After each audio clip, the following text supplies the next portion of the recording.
வீட்டில் அரிசியை எந்த திசையில் வைத்திருக்கீங்க?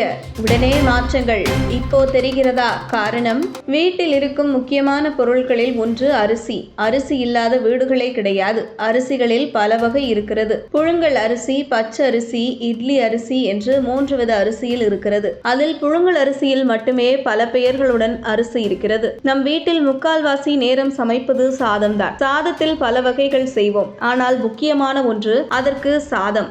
ஏனென்றால் அரிசியில்தான் நாம் பல உணவுகளை சமைக்க முடிகிறது. இட்லி அரிசி இருந்தால்தான் தோசை, இட்லி போன்ற உணவுகளை செய்கிறோம், சாதம் வடிக்கிறோம். எனவே வாழ்க்கையில் மிகவும் முக்கியமான ஒன்று அரிசி. அந்த அரிசியை நாம் எப்படி வீட்டில் வைக்க வேண்டும், எந்த இடத்தில் வைக்க வேண்டும், எதில் வைக்க வேண்டும், எவ்வாறு வைக்க வேண்டும் என்றெல்லாம் பல முறைகள் இருக்கிறது. ஏனோ தானோ என்று வைக்க கூடாது. அரிசி அதற்கென்று பல முறைகள் இருக்கிறது. அரிசியை நம் மூட்டையில் வாங்குகிறோம். அந்த மூட்டையை பிரித்து அதிலேயே வைத்து மாதம் முழுவதும் அரிசியை எடுத்து செலவு செய்கிறோம். அதுபோன்று செய்யக்கூடாது. அரிசிக்கென்று தனி பாத்திரம் இருக்க வேண்டும். அதை அட்சய பாத்திரம் என்று கூட சொல்வார்கள். நாம் வாளி அல்லது பெரிய டப்பா போன்றவைகள் தான் அரிசியை கொட்டி வைக்க பயன்படுத்த வேண்டும். மூட்டையில் வாங்கியபடி வைத்து பயன்படுத்தக்கூடாது. அது முறை கிடையாது. ஏனென்றால் அரிசியில் லேசாக தண்ணீர் பட்டால் கூட அரிசி பூசணம் பூத்து போகும். அதுவும் சாஸ்திரப்படி அரிசியை வாங்கி மூட்டையில் வைத்து பயன்படுத்தக்கூடாது. அந்த மூட்டையுடன் அக்ஷய பாத்திரத்தில் வைத்து நம் அரிசியை பயன்படுத்தும் பாத்திரத்தில் வைத்தே உபயோகப்படுத்த வேண்டும். அதற்காக அரிசியை நாம் சமைப்பதற்கு எடுக்கும் போது அதை பிளாஸ்டிக் டப்பாக்களிலோ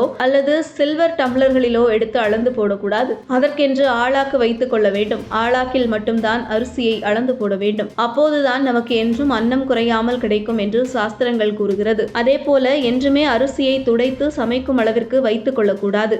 அரிசி கால் அளவு முடியும் போது நாம் உடனே அரிசி வாங்கி வைத்துக் கொள்ள வேண்டும். ஏனென்றால் அன்னம் தான் நமக்கு எப்போதுமே கிடைக்கக்கூடிய ஒரே செல்வம். அன்னலட்சுமி இவ்வாறு வரவேற்றால்தான் நமக்கு அன்னம் குறையாமல் என்றும் கிடைக்கும். எனவே நாம் இனி வீடுகளில் அரிசியை இவ்வாறு தான் பயன்படுத்த வேண்டும். அப்போதுதான் நமக்கு அன்னம் குறையாமல் கிடைக்கும். 2010 முட்டை வியாபாரம் பண்றேன் நானு. அப்போ முட்டை 2 ரூபா இருந்துச்சு.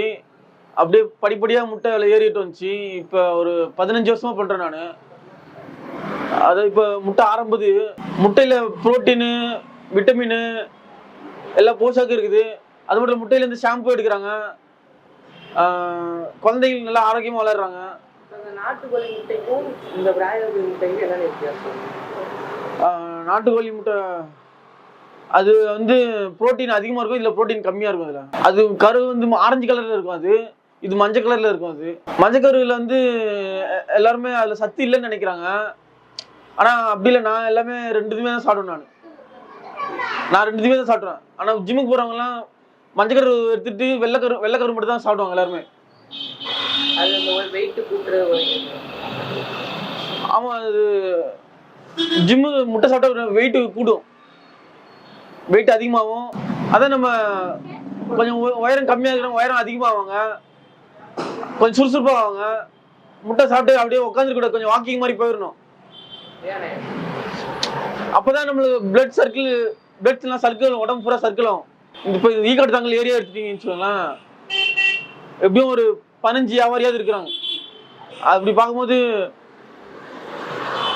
நம்மளுக்கு வியாபாரம் டல்லா தான் இருக்கு. நம்ம சுறுசுறுப்பா இருக்கல வியாபாரம். இது போன்ற முக்கிய நிகழ்வுகள், அரசியல் தகவல்களை ஆழமாக மாறுபட்ட கோணத்திலும் அறிந்து கொள்ள மறக்காமல் பாரத் மெயில் 24 பக்கத்தை பின்பற்றிக் கொள்ளுங்கள். உங்கள் ஒவ்வொரு ஆதரவும் இது போன்ற பல நிகழ்வுகளின் பின்னணியை அறிய உதவும்.